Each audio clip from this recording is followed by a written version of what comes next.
పెద్దలు మల్లికార్జున ఖర్గే గారు రేవంత్ రెడ్డి తెలంగాణ ముఖ్యమంత్రి అని ఈ వేదిక మీద పిలిచినప్పుడు ఈ కష్టం, ఈ శ్రమ, ఈ పదవి, ఈ హోదా మీ రక్తాన్ని చెమటగా మార్చి మీరు కఠోరమైన దీక్ష చేసి వీరోచితమైన పోరాటం చేయడం వల్లనే ఈ తెలంగాణ గడ్డ మీద కాంగ్రెస్ పార్టీ జెండా ఎగరేయడం వల్లనే మీరేమంటే ఈరోజు ఇక్కడ నిలబడి తెలంగాణ రాష్ట్ర ముఖ్యమంత్రిగా ఈరోజు గౌరవించబడుతున్నాడంటే మీ అందరి అభిమానం మీరు గుండెల్లో పెట్టి చూసుకొని మీ భుజాల మీద మోసింది కాబట్టి ఈ రోజు ఇంత గొప్ప గౌరవం దక్కింది. మిత్రులారా, ఇవాళ మీకు ఒక మాట గుర్తు చేయదలుచుకున్నా. మన నాయకుడు శ్రీ రాహుల్ గాంధీ గారు కన్యాకుమారి నుంచి కశ్మీర్ వరకు మంటు టెండల్లో మంచు కొండల్లో 150 రోజులు 4000 కిలోమీటర్లు అలు పెరగకుండా ఎంత కష్టం వచ్చినా, తుఫాను వచ్చినా, ఎవరు అడ్డం వచ్చినా ఆగకుండా కన్యాకుమారిలో మొదలుపెట్టిన పాదయాత్ర కశ్మీర్ వరకు కొనసాగించి ప్రపంచం దృష్టిని ఆకర్షించిండు. వారు పాదయాత్ర మొదలుపెట్టిన తర్వాత మొదటి విజయం కర్ణాటకలో కాంగ్రెస్ పార్టీ జెండా ఎగరేసినాం.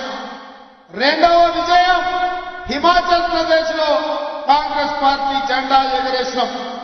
మూడవ విజయం తెలంగాణ రాష్ట్రంలో ఈ గడ్డ మీద వారు పాదయాత్ర చేసిన సందర్భంగా మీరందరూ కష్టపడి విజయవంతం చేస్తే రాహుల్ గాంధీ గారి భారత్ జోడో యాత్ర ఈరోజు తెలంగాణ రాష్ట్రంలో కాంగ్రెస్ పార్టీ ప్రభుత్వాన్ని ఏర్పాటు చేసింది.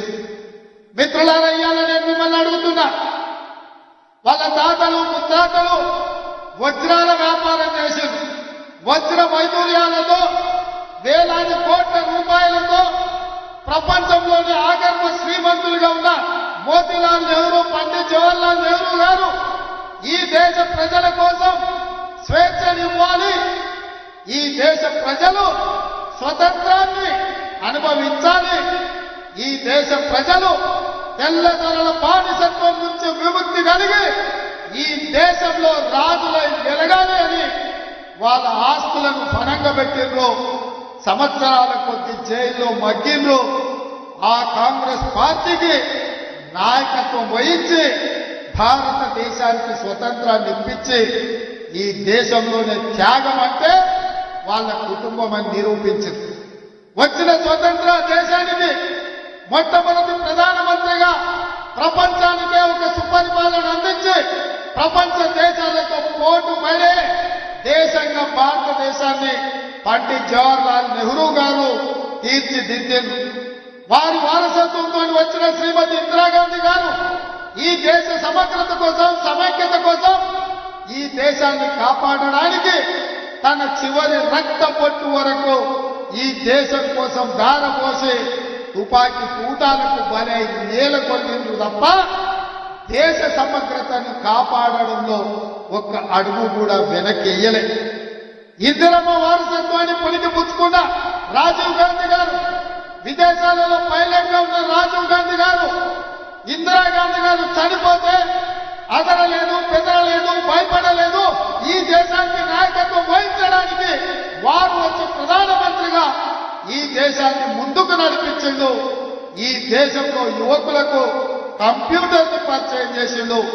ఈ దేశంలో యువకులకు 21 సంవత్సరాలకు ఓటు ఉంటే 18 సంవత్సరాలకే ఓటు హక్కుని ఇప్పించి ఇవాళ 18 ఏళ్ల పిల్లలు ఓటేస్తుండ్రు. ఈ దేశంలో ముఖ్యమంత్రులను, ప్రధానమంత్రులను ఎన్నుకుంటుండ్రు అంటే అది రాజీవ్ గాంధీ గారి గొప్పతనం, వారి త్యాగం ఉన్నది.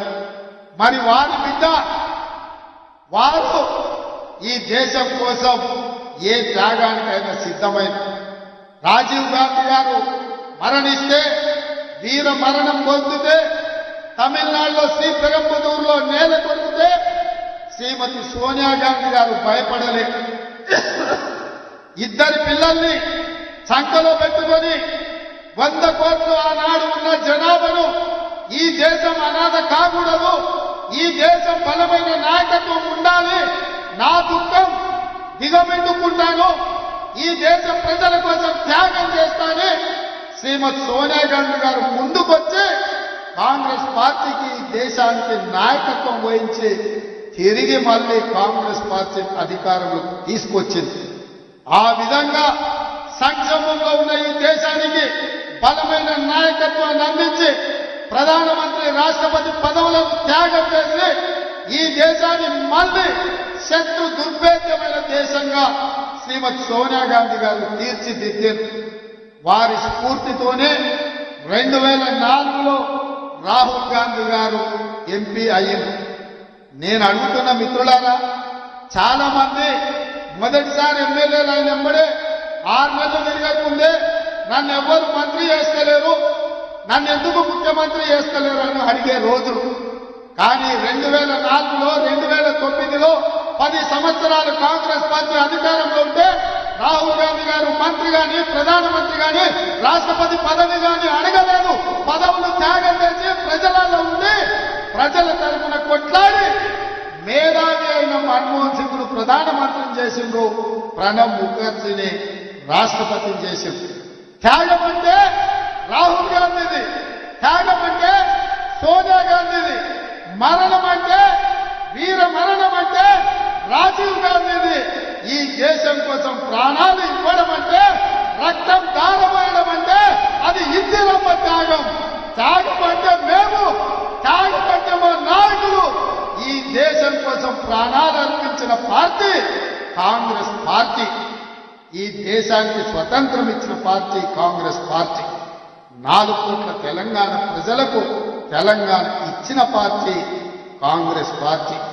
నేను అడుగుతున్న మిత్రులారా, ఇవాళ భారతీయ జనతా పార్టీ నాయకులు మాట్లాడుతున్నారు, అఖండ భారత్ అంటున్నారు. అఖండ భారత్ కోసం 100 కోట్ల ప్రజల కోసం స్వతంత్రం కోసం ప్రాణాలు ఇచ్చినప్పుడు మీరెక్కడున్న నరేంద్ర మోడీ మీరు కాదు కదా, కనీసం మీ పెంపుడు కుక్కైనా ఈ దేశం కోసం త్యాగం చేసిందా అని నేను అడుగుతున్నా. ఈ దేశ స్వతంత్రం కోసం కొట్లాడింది కాంగ్రెస్, ఈ దేశానికి స్వతంత్రం తెచ్చింది కాంగ్రెస్, ఈ దేశం కోసం ప్రాణాలు ఇచ్చింది గాంధీ కుటుంబం. నేను అడుగుతున్న బీజేపీ నాయకులను, కాంగ్రెస్ దేశ స్వతంత్రం కోసం కొట్లాడిన రోజు మీరే పొయ్యిలో పడుకున్నారని నేను అడుగుతున్నా. ఇవాళ ఈ దేశ సమగ్రతను కాపాడడం కోసం ముస్కర్ల తుపాకీ కూటాలకు బలైపోయి మానవ బాంబుల పేల్చులో వీరు మరణం పొందినప్పుడు మీరంతా ఎక్కడున్నారు? మీ నాయకులు ఎవరైనా ఈ దేశం కోసం ప్రాణాలు ఇచ్చిందా అని బీజేపీ నాయకులను నేను అడుగుతున్నా. అట్లాంటి బీజేపీ ఇవాళ గాంధీ కుటుంబం మీద ఆరోపణలు చేస్తున్నారు. సోనియా గాంధీ గారికి, రాహుల్ గాంధీ గారికి ఈడీ నోటీసులు, ఇన్కమ్ ట్యాక్స్ నోటీసులు, సిబిఐ కేసులు పెడుతున్నారు. నేను అడుగుతున్నా సోదరులారా, ఈ దేశంలో 3 తరాలు ప్రధానమంత్రిగా చేసిన జవహర్లాల్ నెహ్రూ, ఇందిరాగాంధీ, రాజీవ్ గాంధీ ఈ దేశ ప్రధానమంత్రులుగా చేస్తే ఇవాళ ఉండడానికి సొంత ఇల్లు లేని కుటుంబం ఏదైతే ఉందో అది గాంధీ కుటుంబం. వాళ్ళక అవినీతి మరకలు అంటించే ప్రయత్నం అని నేను అడుగుతున్నా. ఉండడానికి ఇల్లు లేని వాళ్లకు సొమ్ము సంపాదించుకోవాలన్న ఆలోచన ఎందుకుంటుంది? దేశం కోసం ప్రాణాలు ఇచ్చిన గాంధీ కుటుంబాన్ని ఇవాళ మోడీ ప్రభుత్వం అక్రమ కేసులు పెడుతుంటే నేను అడుగుతున్న ఈ దేశ పౌరులను, నేను అడుగుతున్న మా మిత్రులను, తెలంగాణ బిడ్డని, మన తెలంగాణ రాష్ట్రం ఇచ్చిన గాంధీ కుటుంబాన్ని మోడీ అవమానిస్తుంటే ఆ మోడీ పార్టీని ఈ తెలంగాణ గడ్డ మీద గెలవనిద్దామా, పొందబెడదామా? మీరు ఇవాళ ఆలోచన చెయ్యండి మిత్రులారా. ఇవాళ మన యుద్ధం దేశంలో మోడీతోనైతే సందర్భ సడమియలాక బిల్లా రంగాలు ఇవాళ ఊరూరు తిరుగుతున్నారు. 10 ఏళ్ళు మేము అధికారంలో ఉన్నాం, మిమ్మల్ని దోచుకున్నాం, మిమ్మల్ని అవమానించినాం, మమ్మల్ని మన్నించండి అని నేను చెప్పదలుచుకున్నా. 100 ఎలుకలు తిన్న పిల్లంట తీర్థయాత్రలు పోయిందంట, అయ్యా నా తప్పైంది మన్నించండి అని. ఇవాళ బిల్లా రంగాలు చార్లే శోభరాజు ఇంట్లో వండుకుంటే ఉత్తగా వండుకోలే బీఆర్ఎస్. మొన్న జరిగిన ఎన్నికలన్నా బోర్లు బొక్కలేసి బొక్కలు మీరు ఇరగొడితే బీఆర్ఎస్ వాళ్ళు పోయి బోర్లో వండుకున్నారు. ఇవాళ ఓడిపోయి సిగ్గులేక మళ్ళీ వీధుల్లోకి వచ్చి కాంగ్రెస్ పార్టీ ఇచ్చిన హామీలు అమలు చేయలేదని అంటూ నేను అడుగుతున్న మనం వచ్చి సరిగ్గా 50 రోజులు కాలే. ఎన్నికలకు వెళ్ళినప్పుడు ఏం చెప్పినాం మిత్రమా? నేను ఎన్నికల ప్రచారంలో ప్రతి సభలో చెప్పిన ఖచ్చితంగా డిసెంబర్ 9, 2023 నాడు ఇందిరమ్మ రాజ్యం ఏర్పడుతుంది, ఎల్బీ స్టేడియంలో ప్రమాణ స్వీకారం చేస్తాం, సోనియమ్మ వస్తుందని సోనియమ్మ సమక్షంలో ఇక్కడనే ప్రభుత్వాన్ని ఏర్పాటు చేస్తామని చెప్పిన మాట నిలబెట్టుకున్నామా మనం? మీ అందరి సహకారంతోనే కదా ఇదే ఎల్బీ స్టేడియంలో సోనియమ్మ సమక్షంలో మన ప్రభుత్వం ఏర్పడ్డది. ప్రభుత్వం ఏర్పడ్డాక 100 రోజుల్లో మన హామీలు అమలు చేస్తామన్నాం. ఇవాళకి 50 రోజులు కూడా కాలేదు, అప్పుడే పిల్లా రంగాలు ఇద్దరు బయలుదేరి రేవంత్ రెడ్డి ప్రభుత్వం అబద్ధాలు చెప్పింది. రేవంత్ రెడ్డి ప్రభుత్వం ఇచ్చిన హామీలు అమలు చేయలేదు. ఇంతకుముందే మా మిత్రుడు పొన్నం ప్రభాకర్ గారు చెప్తున్నారు, మనం బస్సు ఉచితంగా ఏదైతే ఆడబిడ్డలకు ప్రయాణం మొదలు పెట్టినామో 10.5 కోట్ల మంది ఆడబిడ్డలు ఇప్పటి వరకు బస్సులో ఉచితంగా ప్రయాణం చేసిందని చెప్పిండ్రు. మీరందరూ ఆడబిడ్డలకు తెలంగాణ నలుమూలల ఉచిత బస్సు ప్రయాణ సౌకర్యాన్ని ఏర్పాటు చేసినందుకు సోనియమ్మకు కృతజ్ఞత చెప్పుకోవాల్సిన అవసరం ఉంది. ఇవాళ రాజీవ్ ఆరోగ్యశ్రీ పథకాన్ని 10 లక్షలకు పెంచి అమలు చేస్తున్నాం. ఫిబ్రవరి మొదటి వారంలో మీ అందరి అభిమానంతో ఇంకో 2 పథకాలను అమలు చేయడానికి మీ ప్రభుత్వం ప్రజా ప్రభుత్వం సిద్ధంగా ఉన్నది. దద్దమ్మలారా, మీరా మమ్మల్ని అడిగేది 3650 రోజులు ఈ తెలంగాణ ఏలిన మీరు దళితులకు 3 ఎకరాల భూమి ఇయ్యలే, పేదలకు డబుల్ బెడ్రూమ్ ఇల్లు ఇయ్యలే, ఇంటికో ఉద్యోగం ఇయ్యలే, మైనారిటీలకు 12% రిజర్వేషన్ ఇయ్యలే, గిరిజనులకు 12% రిజర్వేషన్ ఇయ్యలే. ఏమి ఇయ్యని సన్నాసులు ఇవాళ మమ్మల్ని ఏమి ఇయ్యట్లేదని మీరు అడుగుతారా? మీకేమరుగుతుందని నేను అడుగుతున్న బిల్లా రంగాలు. ఇవాళ రాష్ట్రాన్ని దివాలా తీపించిండ్రు, 7 లక్షల కోట్ల అప్పు చేసిండ్రు. ఈ రాష్ట్రాన్ని కుక్కని చెప్పిన ఇస్తరాకులాగా చేసి ఈ రోజు ప్రభుత్వ ఉద్యోగస్తులకు జీత భత్యాలు ఇవ్వలేని పరిస్థితి ఉంది. మా బట్టన్న రోజు పొద్దున్నే లేచి గల్లపెట్టడి చూస్తే దాంట్లో ఏంది లేదు, మొత్తం గుల్లై ఉంది. ఉద్యోగస్తులకు జీతాలు ఇవ్వాలి ఎట్లా బట్టన్న అంటే ఆయన అక్కడిక్కడ చూస్తున్నాడు, రోజు రూపాయి జమేసి వాళ్ళకి జీతాలు ఇచ్చే పరిస్థితి. అయినా పింఛన్ ఆపలే, జీతాలు ఆపలే, లేకపోతే పేదలకు జరిగే సంక్షేమ పథకం ఆపలే, రైతు బంధు పథకం ఆపలే. ప్రతి సన్నాసోడు ఇంకా రైతు బంధు వేస్తలేడు అని అంటున్నాడు. పోయిన సంవత్సరం మార్చి 31 వరకు కూడా ఆ సన్నాసుడు రైతు బంధు వేయలే. ఫిబ్రవరి ఆఖరి వరకు మొత్తం రైతు భరోసా పథకాన్ని వేసే బాధ్యత మనది. మీ అభిమానంతో ఫిబ్రవరి నెలాఖరు వరకు ఈ తెలంగాణ రాష్ట్రంలో ఉన్న 63 లక్షల రైతు కుటుంబాలకు మీ ద్వారా మాట ఇస్తున్నా. ఫిబ్రవరి ఆఖరి వరకు రైతు భరోసా ద్వారా మీ ఖాతాలలో నగదు బదిలీ చేసే బాధ్యత కాంగ్రెస్ పార్టీ తీసుకుంటుంది. నేను ఇదే చెప్పదలుచుకున్నా. మిత్రులారా, ఒకవైపు సంక్షేమం, ఇంకొక వైపు అభివృద్ధి, మూడవ వైపు కేసీఆర్ చేసిన విధ్వంసాన్ని ఇవాళ మనం అంతా కూడా సరిదిద్దాలి. అక్కడక్కడ రేవంత్ రెడ్డి మేస్త్రి అంటారు. అవును బిడ్డ, నేను మేస్త్రిని. మీరు విధ్వంసం చేసిన తెలంగాణను పునర్నిర్మించే మేస్త్రిని. మీరు నిరుద్యోగ యువకుల జీవితాలతో చెలగాటమాడిండ్రు కదా, అందుకే 30 లక్షల మంది తెలంగాణ నిరుద్యోగ యువకుల భవిష్యత్తును తీర్చిదిద్దే మేస్త్రిని తెలంగాణ పబ్లిక్ సర్వీస్ కమిషన్ కి ఇవాళ చైర్మన్లను, సభ్యులను గవర్నర్ గారు అనుమతించారు. ఇవాళ నుంచి వాళ్ళ జీవితాలను పునర్నిర్మించే మేస్త్రిని.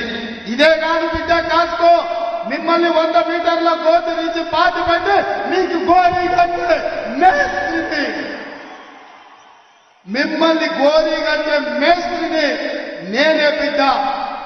ఈ నెల చివరికి ఇంద్రవెల్లిలో ఆదిలాబాద్ జిల్లాలో వస్తున్న కాసుకోండి బిడ్డలారా, మీకు గోరీ కట్టం. మా వెడమ బొత్తు ఖానాపూర్ ఎమ్మెల్యే ఇందిరమ్మ ఇల్లు ఎక్కడున్నాడు, ఎడమ బొత్తు మన ఖానాపూర్ ఎమ్మెల్యే.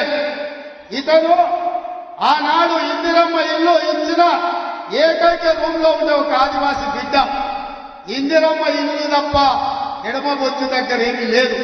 కానీ మీ అభిమానం, మల్లికార్జున ఖర్గే గారి ఆశీర్వాదం, కాంగ్రెస్ పార్టీ దీపము ఉంటే గుండెల నిండా గాలి పీల్చుకొని సోనియమ్మ బొమ్మను గుండెల్లో పెట్టుకొని పోతే అక్కడి బిడ్డలు ఆశీర్వదించారు.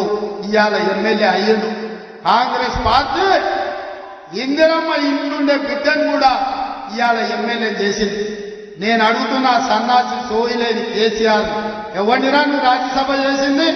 పార్థసారథి రెడ్డి కరోనా సమయంలో 1000 కోట్లు దోసుకున్నాం రాజ్యసభ చేసినావు. రవిచంద్రాన్ని ఇంకొక ఆయన చేసినావు, గ్రానైట్ వ్యాపారం. దామోదర్ రావు అని ఇంకో ఉన్నావు, రాజ్యసభ చేసినావు.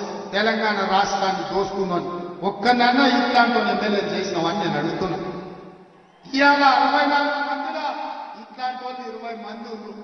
పేదోళ్ళ బిడ్డలు, దళితుల బిడ్డలు, గిరిజనుల బిడ్డలు, ఆదివాసుల బిడ్డలు, బలహీన వర్గాల బిడ్డలు ఇవాళ ఇందిరమ్మ రాజ్యాన్ని నమ్ముకుంటే మందుల సామ్యాలు ఉండడం వేదిక మీద ఒకవేళ ఉంటే తుంగతుర్తిని మన నల్గొండ జిల్లాలో జేబులో 50,000 రూపాయలు మందుల సామ్యాలు.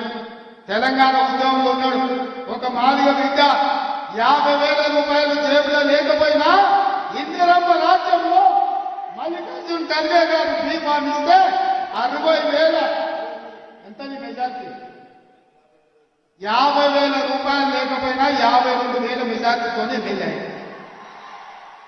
ఎవరి బిడ్డ? పేదోళ్ళ బిడ్డ, మాదిగోళ్ళ బిడ్డ, చెప్పులు కుట్టుకున్న బిడ్డ. ఇవాళ కాంగ్రెస్ పార్టీ 50,000 రూపాయలు లేకపోయినా 52,000 మెజార్టీతో ఎమ్మెల్యే అయింది. వీళ్ళందరూ ఏమన్నా భూస్వాములా? వీళ్ళందరూ ఏమన్నా దోపిడీదారులా? వీళ్ళందరికీ ఏమన్నా నీలాంటి దొరలా దోసుకున్నోళ్ళా? పేదోళ్ళ బిడ్డలు ఇందిరమ్మ రాజ్యంలో మీ కష్టం ఉంటే, మీ శ్రమ ఉంటే ఇవాళ వీళ్ళందరూ ఎమ్మెల్యేలు అయిన మీ ఆశీర్వాదం ఉంటే. మరి మిత్రులారా నేను అడుగుతున్నా, ఇంత కష్టం చేసి ఇట్లాంటి పేదోళ్ళని మీరు ఎమ్మెల్యేలు చేసి, మరి నేను అడుగుతున్నా, నల్లమల్ల అడవులలో మార్మూల గ్రామంలో ఉండే ఒక రైతు బిడ్డను మల్లికార్జున ఖర్గే గారు సోనియమ్మ ఆశీర్వదించే రైతు కుటుంబంలో వచ్చిన నేను ఒక సామాన్యమైన కుటుంబం. మా కుటుంబంలో ఎవరు ఎమ్మెల్యేలు, ఎంపీలు, మంత్రులు లేరు. కానీ 16 సంవత్సరాలలో తెలంగాణ రాష్ట్రానికి ముఖ్యమంత్రి అయినా ఇది కాంగ్రెస్ పార్టీ దయా. కాంగ్రెస్ పార్టీ అండగా నిలబడితే వ్యవసాయ కుటుంబం నుంచి వచ్చిన నేను కూడా ముఖ్యమంత్రి కాగలను. కాంగ్రెస్ పార్టీలో ఎవరైనా ఏదైనా కావచ్చు. మల్లికార్జున ఖర్గే గారి గురించి ఒక మాట చెప్పాలి. ఆనాడు రజాకర్ల దాడిలో చిన్న వయసులో తల్లి చనిపోతే తండ్రి కొడుకును భుజం మీద వేసుకొని పక్క ఊరికి పోయి ప్రాణాలు కాపాడుకొని కష్టపడి చదివిస్తే గ్రామ కమిటీ అధ్యక్షుడి నుంచి మండల స్థాయి నుంచి జాతీయ కాంగ్రెస్ పార్టీ అధ్యక్షుడైండు, 9 సార్లు ఎమ్మెల్యే అయిండు, 2 సార్లు ఎంపీ అయిండు, ఒక్కసారి రాజ్యసభ సభ్యుడైండు. 56 ఏళ్ల నుంచి మొదటిసారి ఎమ్మెల్యే అయితే 50 ఏళ్ల వరకు ఒక్కరోజు కూడా ఓడిపోకుండా గెలిచిండు. ఇవాళ కాంగ్రెస్ పార్టీకి అధ్యక్షుడైంది. నిలువెందు 6 అడుగుల ఆజాద్బావుడు ఇవాళ కాంగ్రెస్ పార్టీకి ఒక దళితుల బిడ్డ మనకు నాయకుడైంది. ఎందుకైంది? ఇవాళ కాంగ్రెస్ పార్టీ వల్ల అయిందో, ఇందిరమ్మ దయ వల్ల అయిందో, సోనియమ్మ మద్దతు వల్ల అయింది. ఇది కాంగ్రెస్ పార్టీ అంటే. కానీ ఆ కేసీఆర్ పక్కన చూడుంది, ఆ పక్కోడు ఈ పక్కోడు, జేబులు కొట్టేటోడు, చైన్లు ఎత్తుకుపోయేటోడు, భూములు దొంగతనం చేసేటోడు, sand land wine mine mafia వాళ్ళు వాళ్ళ పక్కనుండు, దళితులు గిరిజనులు పేదోళ్ళు మన పక్కన. ఎన్ఎస్యుఐ అధ్యక్షుడు వెంకట ఎమ్మెల్సీ, మాజీ ఎన్ఎస్యుఐ అధ్యక్షుడు మహేష్ గౌడ్ ఎమ్మెల్సీ, అంతకన్నా ముందు మాజీ ఎన్ఎస్యుఐ అధ్యక్షుడు పొన్నం ప్రభాకర్ ఇవాళ ఎమ్మెల్యే మంత్రి అయ్యాడు, ఎంపీ ఫోరంలో కన్వీనర్ అయ్యాడు. మన విద్యార్థి నాయకులు ఇంతమంది ఇవాళ ఇన్ని హోదాలు వచ్చినాయి. ఎందుకు వచ్చినాయంటే కష్టపడుతూ వచ్చినాయి. కాంగ్రెస్ పార్టీ జెండా మోస్తూ వచ్చినాయి. మీరందరూ అభిమానించి ఆదరిస్తూ వచ్చినాయి. అందుకే మిత్రులారా, ఇవన్నీ నేను ఎందుకు గుర్తు చేస్తున్నంటే రాబోయే పార్లమెంట్ ఎన్నికలు అత్యంత కీలకం. దేశం కోసం ప్రాణాలిచ్చి ఈ దేశం కోసం పదవులు త్యాగం చేసిన మన నాయకుడు గారు మణిపూర్ లో ఈ భారత్ జోడో న్యాయ యాత్ర మొదలు పెట్టిండు. మణిపూర్ నుంచి మహారాష్ట్ర వరకు వారు పాదయాత్ర చేస్తుంటే ఓర్వలేని ప్రభుత్వం అస్సాంలో వారికి అడ్డంకులు కల్పిస్తుందో ఇవాళ మోడీకైనా కేడీకైనా గుణపాఠం చెప్పాలి. రాహుల్ గాంధీ గారిని ఈ దేశానికి ప్రధానమంత్రిని చెయ్యడానికి మీరు సిద్ధమా? రాహుల్ గాంధీ గారిని ప్రధానమంత్రి చేయడానికి మీరు సిద్ధమా? మీరు సిద్ధమైతే మనం తినే తిండిలో, మనం పీల్చే గాలిలో, మనం వేసే అడుగులో పట్టుదల ఉండాలి, పౌరుషం ఉండాలి, పోరాటం ఉండాలి. రాబోయే ఎన్నికలలో 3 రంగుల జెండాను ఎగరేయాలి. ఈ పోరాటంతో మొన్న గోల్కొండ కిలా మీద 3 రంగుల జెండా ఎగరేసాం. ఇవాళ నుంచి రాబోయే పార్లమెంట్ ఎన్నికల వరకు మనం కష్టపడాలి. తెలంగాణ రాష్ట్రంలో 17 పార్లమెంట్ ఉంటే కనీసం 14 సీట్లైనా ఈ తెలంగాణ రాష్ట్రం నుంచి గెలిపించాలి. అప్పుడే ఢిల్లీలో ఎర్రకోట మీద 3 జెండా ఎగరేస్తాం. దానికి మనం అందరం కష్టపడాలి. మనం కష్టపడాలి అంటే మనం అందరం కలిసి పని చేయాలి. ఇంతకుముందు కేసీ వేణుగోపాల్ గారు అంటున్నారు, ప్రభుత్వం వచ్చినాక కార్యకర్తలు ఎందుకో చల్లగున్నారా, ఇంట్లో వండుకుంటూరు, ఏంది నీ సంగతి అంటే నిన్నమననే కదా గెలిచారు, ఉత్సాహం కొంచెం దుక్కులాడి అలసిపోయి ఉన్నట్టున్నారు. అంటే అదేం కుదరదు, నువ్వు వెళ్లాల్సిందే.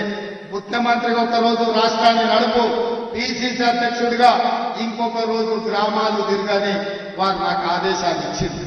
వారి ఆదేశమే శిరోధాన్యం. వారి ఆదేశాలను తీసుకొని బయలుదేరుతున్న ప్రతి వారంలో రోజు మీ జిల్లా పర్యటనలో వస్తా, 17 పార్లమెంట్లలో సమావేశాలు పెడతా. వారంలో 3 రోజులు మళ్ళీ మీ రేవంత్ అన్నగా మీ మధ్యకు వస్తా, మీతో ఉంటా, మీతో కలిసి నిలబడతా, మీతో కలిసి కొట్లాడతా. జిల్లా రంగులను తెలంగాణ సరిహద్దులు దాటే వరకు తరిమి కొట్టడానికి నేను వస్తా. మొన్నటి ఎన్నికల్లో ఓడించినాం. ఈ ఎన్నికల్లో తెలంగాణ సరిహద్దులు దాటే వరకు తరుముతాం. ఈ కార్యక్రమాన్ని వచ్చే వారం నుంచి ఇంద్రవల్లిలో మొదలుపెట్టి వేదిక మీద ఉన్న నాయకులందరికీ ఆదేశాలు ఇస్తున్నా. కిందున్న కార్యకర్తలందరికీ సవినయంగా విజ్ఞప్తి చేస్తున్నా. మన పోరాటంలో ఇప్పుడు ఇంటర్వెల్ మాత్రమే, అసలు సినిమా ముందుంది. ఇంటర్వెల్ అయిపోయింది. ఇంద్రవల్లి నుంచి ఇంటర్వెల్ తర్వాత మళ్ళీ కథ మొదలవుతుంది. ఎవరేందో తేలుద్దాం. బిల్లా రంగాలు చాలా మాట్లాడుతుండ్రు. చార్లే శోభరాజు మాత్రం దుప్పటి కప్పుకొని బోర్ల మొక్కల వండేడు. అందుకే నేను అంటున్నా, బిల్లా రంగాలు కాదు, చార్లే శోభరాజు రమ్మని అంటున్నా. మన అంటుడు ఒక ఆయన, మా పులి బయటకు వస్తుందని. బిడ్డ, మా పులులు ఫోన్ పట్టుకొని సిద్ధంగా ఉన్నారు. ఫోన్ వేసి ఫోన్లో పెట్టి పొందబెట్టాం. ఫోను సిద్ధం, రమ్మను మీ పులిని ఏడిందో నేను చెప్పదలుచుకున్నా. అందుకే ఇంతకాలం ముఖ్యమంత్రి ఉన్నా కాబట్టి మాట్లాడితే బాగుండదు, పరిపాలన మీద దృష్టి పెడతామనుకున్నా. కానీ మాట్లాడకపోతే పని నడిచేటట్టు లేదు. ఏది పడ్డా నమ్మకాలు చెప్తారు. అభ్యర్థులను మారిస్తే మేము ప్రభుత్వం వచ్చేదని మేము అదే చెప్తున్నాం. నాయన, మీ కుటుంబాన్ని మార్చితే తప్ప తెలంగాణకు మేలు జరగదని. మార్చాల్సింది మిమ్మల్ని. సిద్దిపేట మారవాలి, సిరిసిల్లలో మారవాలి, గజ్వేల్లో మారవాలి. కామారెడ్డిలో పొడుస్తా పీక్తా అన్నాడు. నేను వస్తున్న బిడ్డ నిన్ను ఓడగొట్టాను. మోడీ వేరు, కేడీ వేరు కాదు, రూపాయలు మాత్రమే వేరు. వాళ్ళు ఇద్దరు ఒకటే. నాన్నకి బొమ్మ బొత్సు లాంటి వాళ్ళు. రేపు అప్పు తప్ప ఒకటో రెండో కేసీఆర్ గెలిచినా ఢిల్లీకి పోయి మళ్ళీ మోడీకి ఇస్తాడు. ఎందుకంటే మారుపేరగాడు. కేసీఆర్ తెలుసు కదా, మారుపేరగాడు. ఈయన ఒక రూపంలో జమ చేస్తాడు, ఢిల్లీకి పోయి ఇంకొక రూపంలో అమ్ముకుంటాడు. మోడీ కేసీఆర్ వేరు కాదు. మోడీ మనిషి, మోడీ తాపదారే. ఈ కేసీఆర్ ఇవాళ మా క్రిస్టియన్ మైనారిటీ, ముస్లిం మైనారిటీ, తెలంగాణ ఉద్యమకారులకు విజ్ఞప్తి చేస్తున్నా. కేసీఆర్ వాడి ప్రతి ఓటు పరోక్షంగా మోడీకి అవుతుంది. బీఆర్ఎస్ వేసే ఓటు మూసీలేసినట్టు అవుతుంది. ఇవాళ ఢిల్లీలో కాంగ్రెస్ జెండా ఎగరాలి, రాహుల్ గాంధీ ప్రధానమంత్రి కావాలి అని అంటే ఈడ 14 ఎంపీలు గెలవాలి. అప్పుడే ఈ దేశంలో మళ్ళీ కాంగ్రెస్ ప్రభుత్వం వస్తుంది. 10 ఏళ్ల నుంచి మోసం చేసిన మోడీని ఓడగొట్టాలి. ఓడగొట్టాలి అంటే మనం అందరం కష్టపడాలి. మరి మనం కష్టపడాలి అంటే మీరందరూ సహకరించాలి. మిత్రులారా, సిద్ధమా? సిద్ధమా? సిద్ధమా?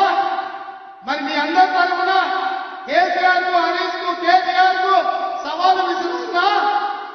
వచ్చే వారం నుంచి మొదలు పెడతామా? మొదలైందా? కేసీఆర్ కాస్కో నీ ఆట మొదలైంది. కొన ఊపిరితో ఉన్నావు. ఆయుధం కూడా నీ పీక విస్తే బాధ్యత, నీ పార్టీని పొందబెట్టే బాధ్యత మా వాళ్ళందరూ తీసుకున్నారు.